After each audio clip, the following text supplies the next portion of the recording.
so refreshing to see a mainstream rom-com centered around a gay South Asian couple. So, how did the play A Nice Indian Boy convert into a big, fat Indian wedding? Well, the play was first performed in 2014 and has been very popular since then, essentially. It's been performed intermittently.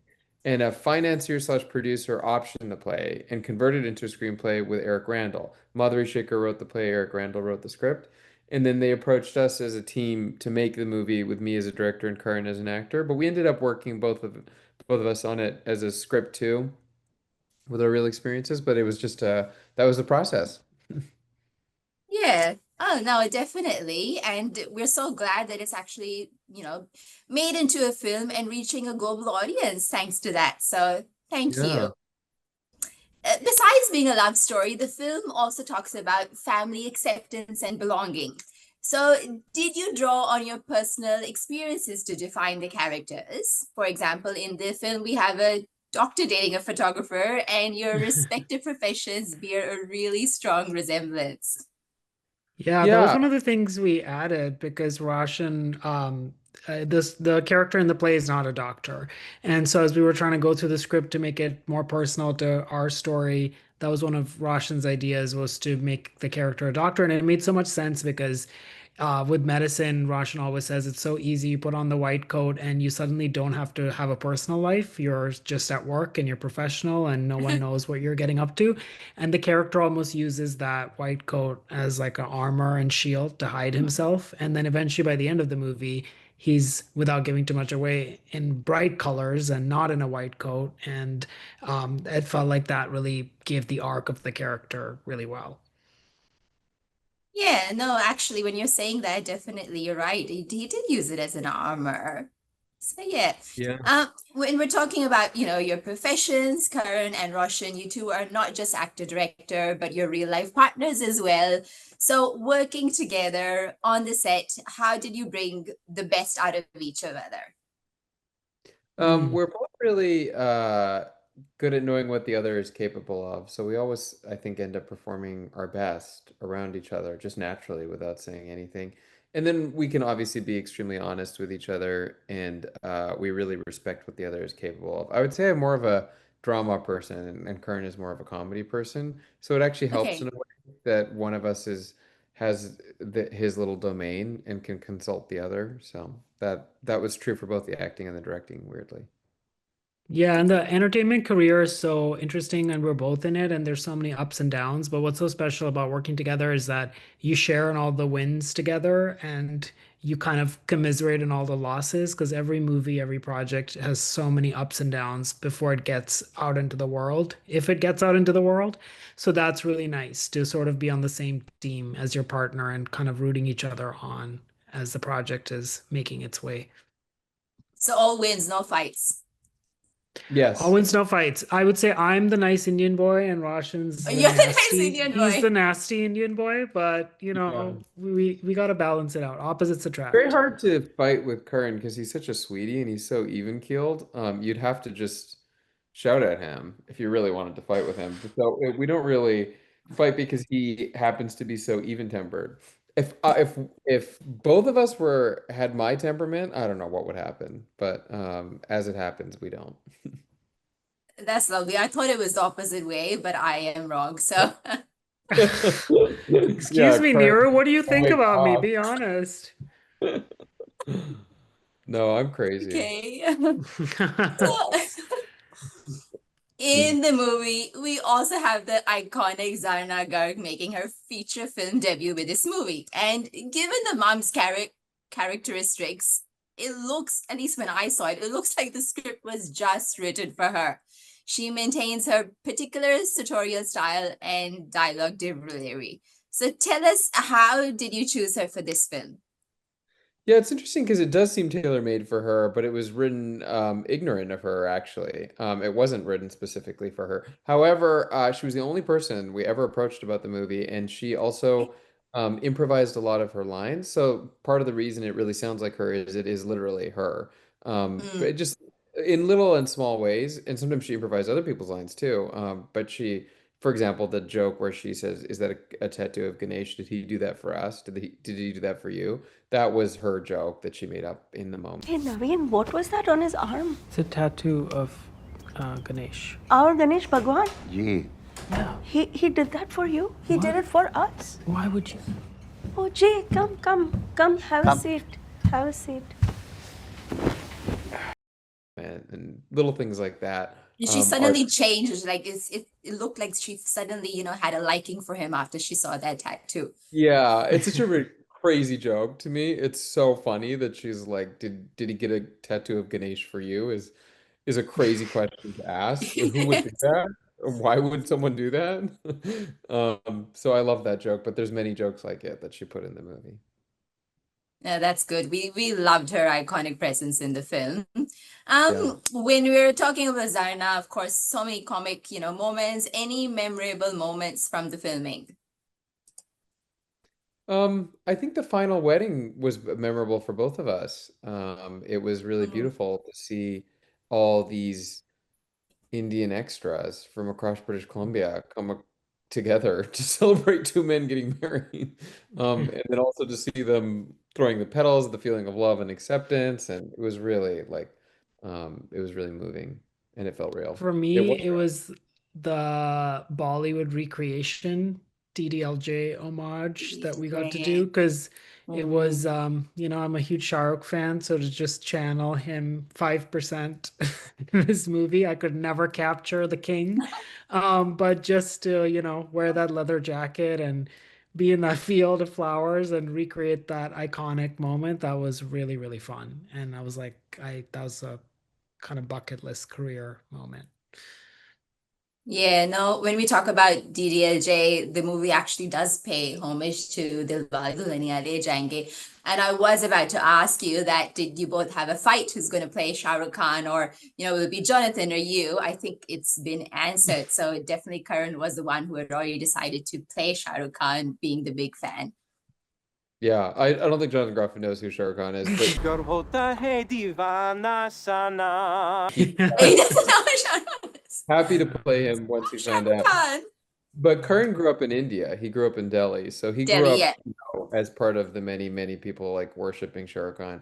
I don't quite get it myself. I don't like what the fuss is all about, but I do like him. I think there's a lot of trembling, and watching that footage from DDLJ was really funny to me because I was like, this acting is crazy. It's just, and especially in that sequence, throwing his head back, and it's like so funny. But Karan imitated every gesture of his. It was amazing. He did. No, he definitely nailed it. So definitely. Well done, Karan, for that one. Thank you. So, when we also, you were talking about Russian, you were talking about the wedding scene, and I actually found the not only the wedding scene, but the whole cinematography of the film embraced a very candid, unobtrusive approach. So, what influenced you to make those creative choices as a director? Yeah, I'm always trying to do it in as few shots as possible because of my impatience, and then also because we had no time or money. So every scene is shot with as little coverage as could conceivably be done, which I sometimes probably take too far. That's kind of the opposite of the maximalist Bollywood approach. Mhm. But the movies does have its maximalist moments when it's veering towards the fantasy. The obvious example being the ending scene, which in contrast, most scenes in the movie would probably have 3 or 4 shots. The ending dance sequence is 52 shots, so it's a completely different style, but it's Karan's character Naveen reaching for a big grand thing that he's kind of been stretching towards for the whole movie, so it made sense. But my Yeah, no, the influence, dance scene as I saw it, of course, it's Karan maybe the first time that he's dancing for Jonathan, but it came across in such an organic way. Like it wasn't the typical Bollywood dance when every step is perfect. It was just very natural, and I think that was very, very pleasant to see on screen for everyone.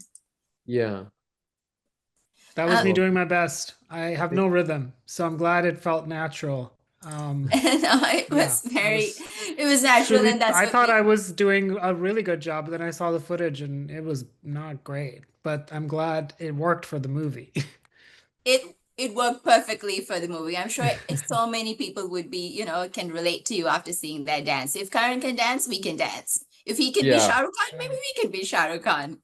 Yeah, maybe. Yes. Maybe. Karan, when we talk about your character, it's not very expressive in the film till the end. So, how challenging was it for you to create that on screen chemistry with Jonathan, whose personality is a lot more extroverted? Yeah, it was definitely like the big acting challenge of this part, which was how do you show someone who doesn't show a lot of emotion? How do you show that emotion in a movie? And luckily, I'd been working for a while now in this medium of film and TV. And so I feel like if I had done this job even a few years ago, I wouldn't have been able to give the same performance because what it required from me personally was just a lot of trust and Roshan, but also in myself of just knowing that like the camera is very sensitive and it picks up everything and to just try to be sort of as real as possible. And Roshan's taste in acting is also very, he doesn't like showy stuff as much. And so it kind of all worked well for this thing because he kind of can appreciate when things are more subtle. But I definitely were days when I finished filming and all the other characters are louder and having more fun on the day, and I would feel like I had done nothing all day. But eventually, when you see it all put together, it's a nice reminder of like where the character is in the story, so that at the end, when he does come out of his shell, it's more meaningful and emotional, hopefully, because you feel like you've seen this real person go through a real change, which is what we all love to see in movies is a character starts one place and then at the end they go to another place and that's always satisfying. Yeah, no, definitely. Um, what conversations do you hope the film will spark after people watch it? I think people tend to have there's a pretty universal reaction that's related to everyone's preoccupations with acceptance and belonging. Um, but obviously, it hasn't always been easy to be gay in the South Asian community. So I'm not so sure about conversations as I am about it normalizing the existence of people like us. When we both came out, it was very hard for our parents to imagine what a happy, contented life would look like for us. They were full of fears about what our future would be. Um, and part of the reason for that, for those fears, is that there was nothing to show them what the alternative to misery and solitude was. There was nothing that could imagine that. And the amazing thing about movies is they can imagine that. And this movie shows a very specific vision of joy and love, which happens to be something that we've experienced in our own life. The things that our parents were worried about turned out not to be real for us. Yeah. And what's the most meaningful feedback you received for this film? A lot of people have come out because of it and messaged us Mhm. about coming Mhm. out and their interactions with their family. They've taken their family to it and brokered new kind of understanding and love. And so that stuff has been really meaningful. Yeah, I think the recurring thing is a lot of people have taken their parents or they've encouraged their parents to watch it, which to us is like the dream because the movie, even though on the poster looks like a gay rom-com, it's really about a whole family. And the parents are actually the characters that interestingly have the richest arc, some might argue, in the whole movie.